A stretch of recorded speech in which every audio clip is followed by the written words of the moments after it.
අයිබෝන් හැමෝටම මම මේ වීඩියෝ එකෙන් ඔයාලට කියලා දෙන්න බලාපොරොත්තු වෙන්නේ O level විභාගයේ ඉංග්‍රීසි වල අපිට ලකුණු 10ක් ගන්න පුළුවන් ප්‍රශ්නයක් තියෙනවා ටෙස්ට් 14 ඒ කියන්නේ 14 වෙනි ප්‍රශ්නේ chart එකක් අපිට විස්තර කරන්න එනවා.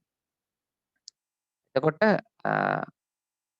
ඔයාලා දැනටමත් දන්නවා O level කරන ශිෂ්‍යයෙක් නම් අපිට විභාගයේදී එක වර්ගයේ chart එනවා විස්තර කරන්න.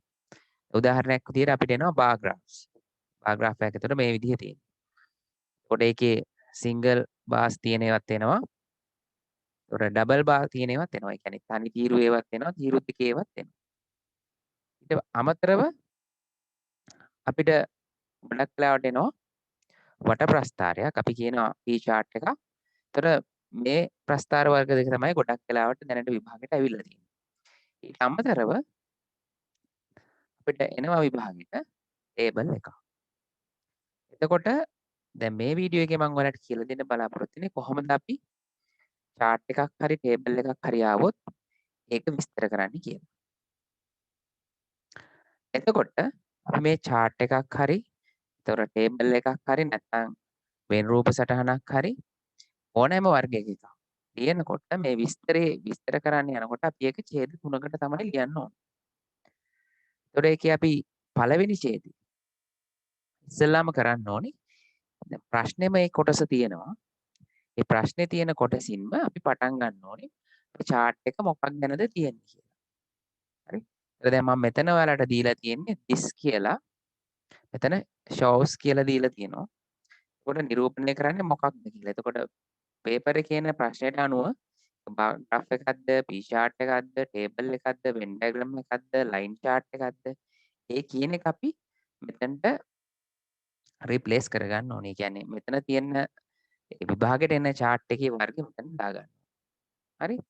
ඊට පස්සේ මම මේ රතු පාටින්ම පෙන්නලා තියෙන්නේ මේ bar graph එකක් ආවොත්. හරි.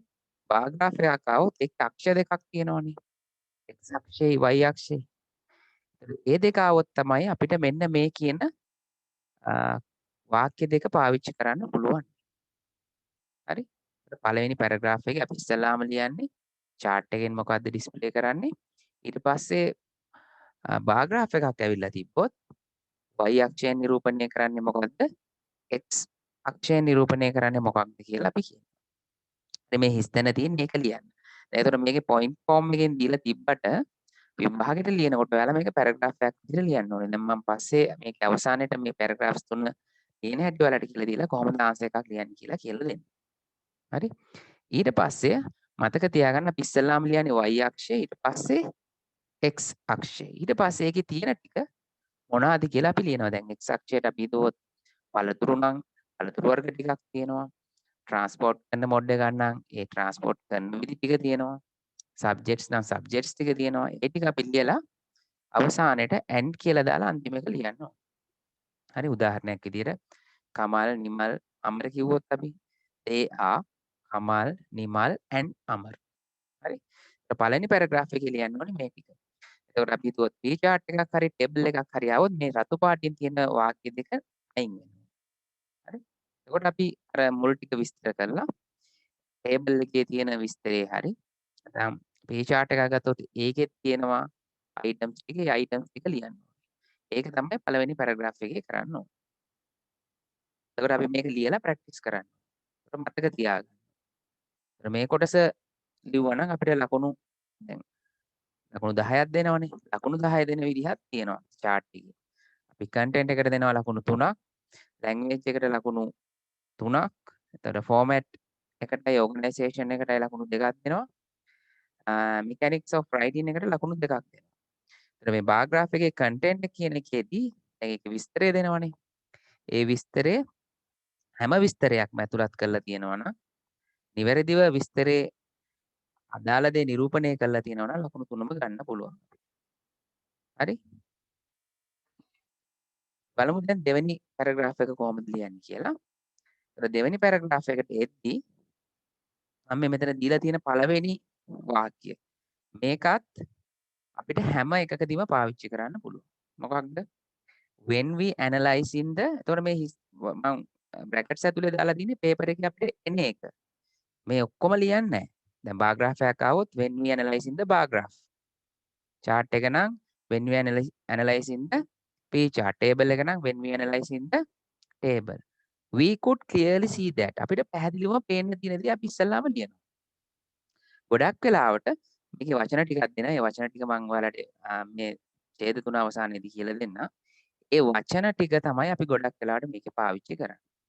පළවෙනි එකේදී අපි කරන්නේ පැහැදිලිවම පේන්න තියෙන දේ ලියනවා. ගොඩක් වෙලාවට වැඩියෙන්ම කැමති කියනවා, අඩුවෙන්ම කැමති කියනවා. අන්න ඒ දෙක අපි ඉස්සෙල්ලාම ලියන්න. හරිද? එතකොට මේ දෙවෙනි එකේ තියෙන්නේ the most popular. එතනක් දීලා තියෙන්නේ අපි හිතුවොත් ගොඩක්ම ජනප්‍රිය. හරි? එතන ඇක්ටිවිටි එකක් දෙන්න පුළුවන්, mode of transport කියන්න පුළුවන්. හරි? ඒ අපි verb එක හොයාගන්න ඕනේ දෙන ප්‍රශ්නේ. ඒක මම ඔයාලට කියලා දෙන්න. එතකොට අපි මේ ආකෘති ටික ලියලා පුරුදු වෙන්න ඕනේ. හරි? අපි කිව්වොත් the most popular hobby is හරි gardening කියනවා. And the least popular hobby is collecting stamps. ඒතර අපේ chart එක බලපු හැටියේ පේන දෙකක් තියෙනවනේ. වැඩියෙන්ම ජනප්‍රිය මොකක්ද? අඩුවෙන්ම ජනප්‍රිය මොකක්ද කියලා ලියන්න. හරිද? හැමෝටම මම හිතන්නේ ඒක කරගන්න පුළුවන් අපේ chart එක බලපු හැටියේ පේනවනේ. එතකොට පටන් ගන්නෙදී when we analyzing the bar graph we could clearly see that most popular උදාහරණයක් විදිහට ගත්තේ කැමතිම hobby එක කියලා. hobby is කියලා එක ලියනවා අඩුම එක ලියනවා. මේකත් point form එකේ තිබ්බට අපි ලියන්න ඕනි paragraph එකක් විදිහට. හරිද? ඊට පස්සේ මේ ආකෘතිය. A is more popular than B while C is less popular than B. එතකොට මේක pattern එකක් විදිහට අපි sentence එක ලියන්න පුළුවන්. හරි? ලස්සනට ලියන්න පුළුවන් වාක්‍යයක්. එතකොට මේකෙදී අපි A කියන තැනට දාන්න ඕනි වැඩි අගයක්. කියන්නේ වැඩියෙන් දීලා තියෙන මොකක් හරි අපි කිව්වොත් item එකක් හරි hobby එකක් හරි මොකක් හරි ඕනෙම දෙයක් වැඩි අගයක් තියෙන එකක් ලියනවා මෙතන. හරිද? අපි කියමුකෝ කලින්ම උදාහරණයක් ගන්නකො hobby එකක් reading books. Reading books is more popular than ඊට වඩා අඩු එකක් ලියනවා. අපි කිව්වොත් ඒක ඊට වඩා අඩු එකක් තිබ්බේ collecting stamps. collecting stamps කියලා ලියනවා. while කියලා ලියලා 100කට ලියනවා අඩු එකක්. හරි? ඊට පස්සේ 100කට වඩා ටිකක් වැඩි එකක් ලියනවා අපි B කියන තැනට. හරි? මේ C කියන තැනට ලියනවා අඩු එකක්. ඊට පස්සේ ඒකට ටිකක් වැඩි එකක් ලියනවා B එකේ. අපි ගමු තව එකක්. while watching TV is less popular than reading story books. එහෙම කියලා ලියන්න. හරිද? ඒක පාවිච්චි කරන්නත් පුළුවන්. හරි? ඊට පස්සේ තියෙන මේ ආකෘතියේ the number of students who likes number of students කියන්නේ ශිෂ්‍ය සංඛ්‍යාව. හරි? එතන වෙන ප්‍රතිශතයක් දෙන්නත් පුළුවන්. මොනම එකක් දෙන්න පුළුවන් පේපර් එකේ. කැමති ප්‍රමාණය මේ higher than කියන්නේ වඩා වැඩි. මොකට වඩා වැඩිද කියලා ලියනවා. ඊට පස්සේ ඊළඟ හිස්තැන. හරිද? එතකොට මේ මෙතන තියෙනවනේ like, travel, study එම verbs තියෙනවනේ. ඒ verbs ප්‍රශ්නයෙන් ප්‍රශ්නෙට වෙනස් වෙනවා. මම මේ උදාහරණයක් විදිහට තමයි මෙතන දාලා තියෙන්නේ. හරිද? දැන් මම මෙතන කියනවා ආයෙත් ශිෂ්‍ය ප්‍රමාණය අපි කිව්වොත් collecting stamp වලට කැමති ප්‍රමාණය is අපි කිව්වොත් the number of students who likes collecting stamps is higher than the number of students who like gardening. hobby එකක් මොකක් හරි ලියනවා.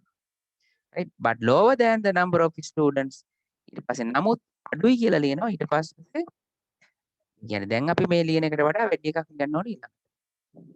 හරිද? ඊට පස්සේ ආය අපිට ඕනි ආකෘතියක් තමයි මේක. සමාන ප්‍රමාණයක් තියෙනවා අනිවාර්යෙන් chart එක ගත්තොත් සමාන ප්‍රමාණයක් තියෙන එකක් තියෙනවා. හරි?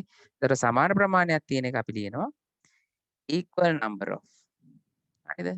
මෙතන ලියන්න ඕනේ කවුද? ශිෂ්‍යයෝද? ටීචර්ස්ලාද? හරි? කවුද කියලා ලියන්න. ඊට පස්සේ ලියනවා එතන ප්‍රශ්නේ තියෙන verb එක. හරි? ඊට පස්සේ ලියනවා දෙකක් තියෙනවනම් මොකක්ද මේ දෙක? දැන් සමානයි කියලානේ අපි කියන්නේ equal කියන්නේ සමානයි. හරිද? ඊට පස්සේ මේ දෙක ලියන්න. ඊට අමතරව තව මොනවා හරි තියෙනවා නම් අපි ඒක සාමාන්‍ය වාක්‍යයකින් ලියනවා. මේ ටික ලිව්වම දෙවැනි පැරග්‍රාෆ් එකේදී. ඒතර පළවෙනි පැරග්‍රාෆ් එකේදී අපි chart එකේ තියෙන්නේ මොනවාද? x අක්ෂය මොකක්ද? y අක්ෂය මොකක්ද? හරි? ඒ තියෙන items ටික පෙන්වනවා. ඊට පස්සේ දෙවෙනි පැරග්‍රාෆ් එකේදී වැඩියෙන්ම මොනවද තියෙන්නේ? අඩුවෙන්ම මොනවද තියෙන්නේ? හරිද? මේක අරකට වඩා වැඩි, අනිත් එකට වඩා මේක වැඩි. හරි සමානව මොනවද තියෙන්නේ? කියලා අවශ්‍ය විස්තර ටික මේකෙදි කියනවා. ඊට පස්සේ තර්ඩ් පැරග්‍රාෆ් එකේදී අපි එන්නේ අවසානෙට. අවසානෙට අපි කියනවා පැහැදිලිව මොකද්ද මේ chart එකෙන් පේන්නේ. හරිද? කන්ක්ලූෂන් එකක් වගේ. ඒක අපේ අයිඩියා එකක්. හරිද? ඒකටත් මම එකක් දීලා තියෙනවා. මෙතන however the bar chart clearly indicates කොහොම වුණත් මේ chart එක පැහැදිලිවම නිරූපණය කරනවා. හරි? එතකොට මේ bar chart කියන තැනට P chart කියලා දාන්න පුළුවන්, table කියලා දාන්න පුළුවන්. ඒක ප්‍රශ්නෙන් ප්‍රශ්නයට වෙනස් වෙනවා. මෙතන පැහැදිලි ඇති. මෙතනදිත් අපි ලියනවා වැඩියෙන්ම තියෙන්නේ මොකක්ද? අඩුවෙන්ම තියෙන්නේ මොකක්ද කියලා. හරි?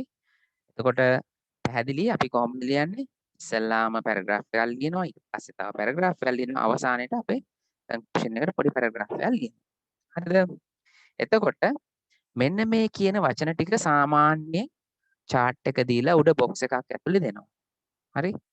ඒතර ඒ වචනවල තේරුම් ටික අපි දැනගෙන ඉන්න ඕන. සමහර වෙලාවට වචන ටික දෙන්නේ නැතුව ඉන්නත් පුළුවන්. එහෙම වුණොත් අපිට ලේසි අපිට කැමති වචන දාන්න පුළුවන්. හරි? maximum කියලා දෙන්න. උපරිම. minimum කියලා දෙනවා. අවම. highest වැඩිම. lowest අඩුම. a few කිව්වොත් කීප දෙනෙක්. increase වැඩි වෙනවා. decrease අඩු වෙනවා. lower than වඩා අඩුයි. less than කියන්නේත් එහෙමයි. higher than වඩා වැඩි. most ගොඩක්ම. least අඩුම. most popular හුඟක්ම ජනප්‍රිය. less popular කිව්වොත් අඩුවෙන් ජනප්‍රිය. equal කිව්වොත් සමාන. some කිව්වොත් කීප දෙනෙක් කියන්න පුළුවන්. කීපයක් කියලා කියන්නත් පුළුවන්. මේ ප්‍රශ්නේ අනුව ඒක ඩිපෙන්ඩ් වෙනවා. right? එතකොට මේ වචන ටිකත් අපි මතක තියාගන්න ඕනේ. එතකොට අපිට ලේසි විභාගෙට යාම ප්‍රශ්නයට අදාළ වචන ටික ගලපලා ලියන්න. හරි. ඊට අමතරව majority කියලා කියනවා, minority කියලා කියනවා. හරි. තව වචන ටිකක් තියෙනවා. ඒතර නිතරම අහන ටික තමයි මේ ටික. මේ ටිකත් මතක තියාගන්න ඕනේ. හරි. දැන් අපි බලමු ප්‍රශ්නයකට කොහොමද උත්තරයක් ලියන්නේ කියලා. ඒතර දැන් මෙතන තියෙනවා ප්‍රශ්නයක්. මොකද්ද ප්‍රශ්නේ? The following bar graph shows what 105 students in your school like to grow in their home garden. හරි? දැන් එතකොට ඔයාලට පේනවා මොකද්ද ප්‍රශ්නේ කියන්නේ? හරි? ප්‍රශ්නේ කියනවා the following bar graph shows what 105 students in your school like to grow. එතකොට මේ පාසලේ ඔයාගේ පාසලේ ළමයි 105 දෙනෙක් මොනවද වගා කරන්න කැමති? මෙන්න මේක අපි අන්ඩර්ලයින් කරගත්තා නම් හරි. like to grow. ඒතර මේක තමයි හැම තැනදීම අපි පාවිච්චි කරන්න ඕනේ මේක ලියනකොට මේ graph එක. ඒතර හැම ප්‍රශ්නයකදීම අපි ඒක මේවා කරගන්න ඕනේ. කියන්නේ verb එකක් තියෙනවානේ මේකේ. හරි. like to grow. කියන්නේ වගා කරන්න කැමති. කොහෙද? in their home garden. දැන් ඔයාලට කියනවා description එකක් ලියන්න කියලා. මේ දීලා තියෙන තොරතුරු මත. ඔන්න වචන ටිකකුත් දීලා තියෙනවා. highest, lowest, more than, less than, equal. දැන් අපි කලින් වචන ටික මේවා කරා. දැන් වචන ටිකේ තේරුම දන්නවා. එතන අපිට chart එකේ බලපු හැටිය පේනවා. මේක bar graph එකක්. x අක්ෂයේ තියෙනවා, y අක්ෂයේ තියෙනවා, y අක්ෂයේ තියෙනවා numbers. කියන්නේ ශිෂ්ට සංඛ්‍යාව. මේ පැත්තේ තියෙනවා fruits of choice. එයාලා කැමති පළතුරු වර්ග. ඒතර බලපු හැටි අපිට පේනවා වැඩියෙන්ම කැමති oranges වලට, අඩුවෙන්ම කැමති ගුවාවා වලට. හරිද? ඒතර දැන් මෙන්න මේ මම ඉස්සෙල්ලා කිව්ව පළවෙනි පැරග්‍රාෆ් එක මේකට ගලපන්න තියෙනවා. එතකොට අපි මෙතන this bar graph කියන තැන this කියන එකට පස්සේ මෙතන bar graph එකක් තියෙන්නේ. this bar graph shows කියලා මෙන්න මෙතන මේ ටික අපි ගලපන්න. මොකද්ද? මේ තියෙන්නේ. what 105 students in your school කියලා ලියන්න. එතකොට පේපර් එක බලන එක්කෙනා. හරි? එතන අපි වෙනස් කරගන්නවා our school like to grow in their home garden. හරිද? මෙන්න මේ ටික ලියනවා. ඊට පස්සේ ලියනවා the vertical y axis shows මොකක්ද? number of students. නැත්නම් numbers කියලා කිව්වත් හරි. මෙතන තියෙන කැලේ numbers. ඊට පස්සේ ලියනවා the horizontal x axis shows මොනවද පෙන්වන්නේ? fruits of choice. ඊට පස්සේ they are කියලා මෙන්න මේ තියෙන පළතුරු වර්ග ටික ලියලා අන්තිම එක ලියන්න කලින් and කියලා ගුවාව කියලා ලියන්න. නේ පැහැදිලිනේ. ඉස්සෙල්ලාම මේක අපි chart එකේ විස්තර කරන්නේ මොකක්ද කියලා ප්‍රශ්නේ කරන්න කිව්වා. ඊට පස්සේ y අක්ෂ sorry y අක්ෂය මොකද්ද තියෙන්නේ කියලා අපි ලිව්වා. ඊට පස්සේ x අක්ෂයේ තියෙන්නේ මොකද්ද කියලා ලිව්වා. ඊට පස්සේ x අක්ෂයේ තියෙන මේවා ටික ලිව්වා. හරි items ටික පළතුරු. එතන තියෙන ඒතර පළතුරු ටික ලියනවා අපි ගමන්. බලමු මේක කොහොමද පළවෙනි paragraph එක සම්පූර්ණ විදිහට ලිව්වොත් එන්නේ කියලා. ඒතර මෙහෙම තමයි උත්තරේ එන්නේ. This bar graph shows what 105 students in our school like to grow in their home garden. The vertical y-axis shows number of students. The horizontal x-axis shows fruits of choice. They are කියලා ඔන්න පළතුරු ටික ලියුවා. නැත්නම් පළවෙනි paragraph එක ලියලා ඉවරයි. ඊට පස්සේ අපි යනවා දෙවෙනි paragraph එකට. මතකනේ කිව්ව ටික. right? When we analyzing the bar graph විතර අපිට පැහැදිලිව පේන්න තියෙන දේ. මොකක්ද පැහැදිලිව පේන්න තියෙන්නේ? හරිද?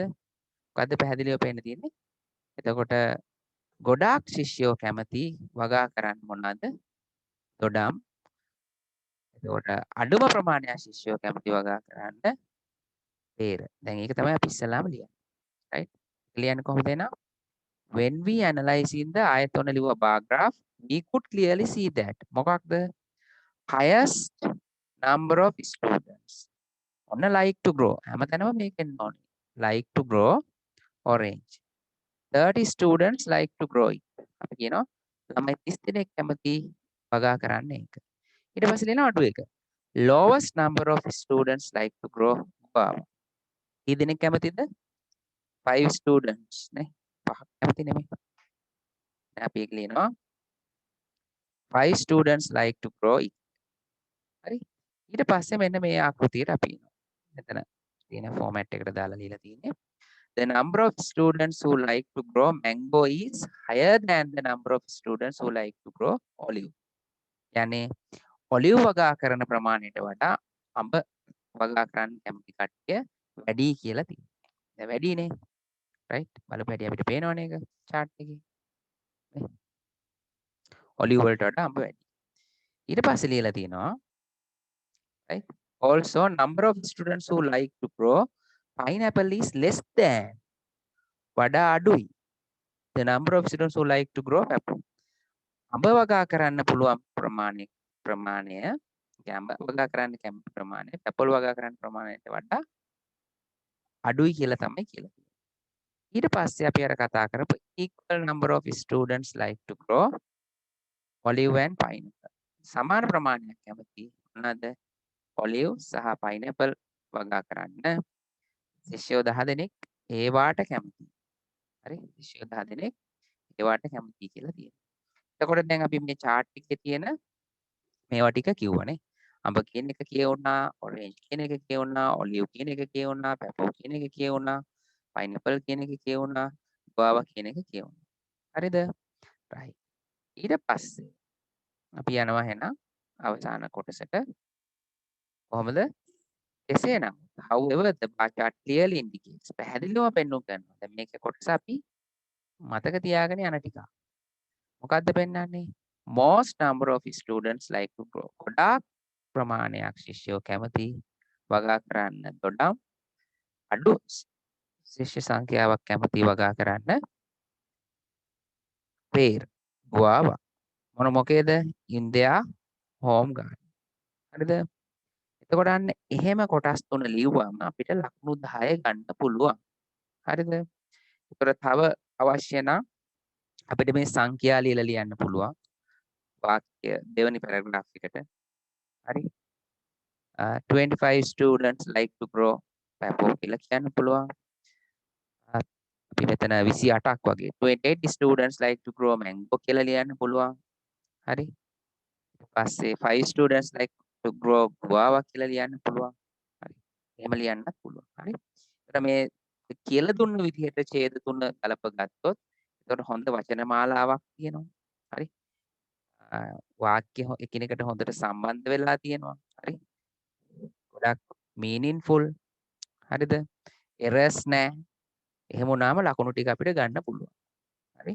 එතකොට අවසාන උත්තරේ ගත්තොත් සම්පූර්ණ උත්තරේ ගත්තොත් මේ විදිහට තමයි වෙන්නේ. හරි? එතකොට දැන් මේකේ කියන්නේ වචන 100කින් ලියන්න කියලානේ. එතකොට ඔයාලා වචන ගණන් කර කර මේක 110ක් තියෙනවා 150ක් තියෙනවා කියලා වරහන් ඇතුලේ දාන්න ඕනේ නැහැ.